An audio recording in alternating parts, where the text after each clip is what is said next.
What's up, everyone? Welcome back to NYU Grads Podcast. Today is September 12th, Tuesday. I'm recording this after market hours. Couple things to cover today, but it's going to be a quick one.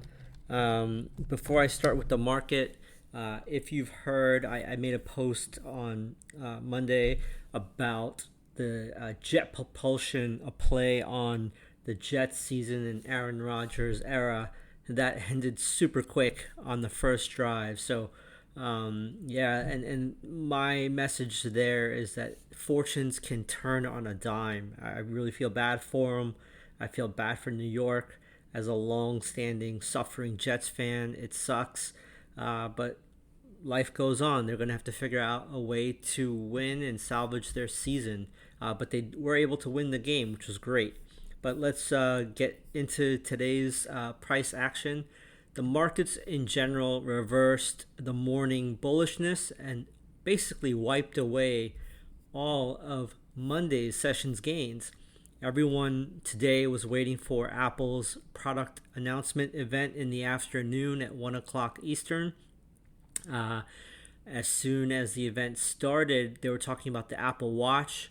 Prices started to rally across the board there on Apple as well as just risk assets. But then as soon as they started talking about the iPhone 15, prices sold off immediately and Apple closed near the lows for the day.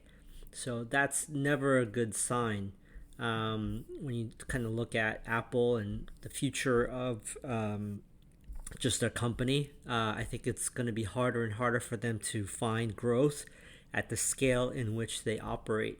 Looking at breadth, we had 147 new highs today, 290 new lows.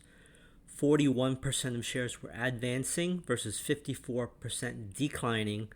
70% of the market still remains under the very important 50-day moving average.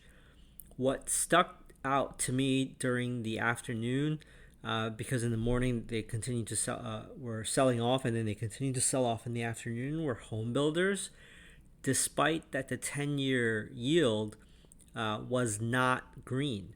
So you would think that in the morning, with all risk assets going up, home builders would also go up since the 10-year wasn't going up, but that wasn't the case.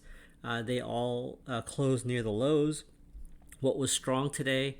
Volatility was strong. General Motors, for whatever reason, was strong. When I take a look at the group sectors, energy, financial, and utilities were the only positive sectors. Everything else was red. The leading red sector was technology. Again, that's never a good sign. Communication services and consumer-related shares were all red for the day. Let's see, some things that stuck out to me also. Melody Wright on Substack as well as on Twitter and YouTube had an awesome interview with Wealthion and Adam Taggart. The title of the interview was True State of the... actually, I don't remember the exact title. Oh, here it is. Worse Than the GFC, Great Financial Crisis. And that's in context of the housing market. It was a great interview. They really go deep into the mechanics of new home builds as well as short-term rentals. And right after that, Melody had posted on Substack another great deep dive called Down and Dirty. I'm going to link both of those in the show notes. Please make sure to read and watch both. You'll learn a lot. I promise you.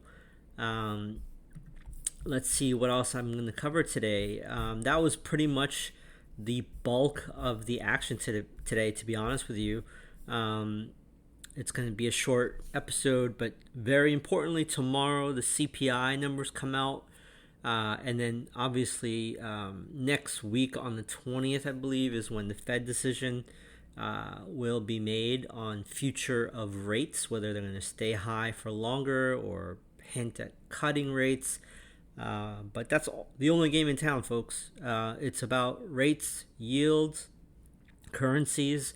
We are all currency traders now. So with that, I'll see you on the next podcast. and have a great day.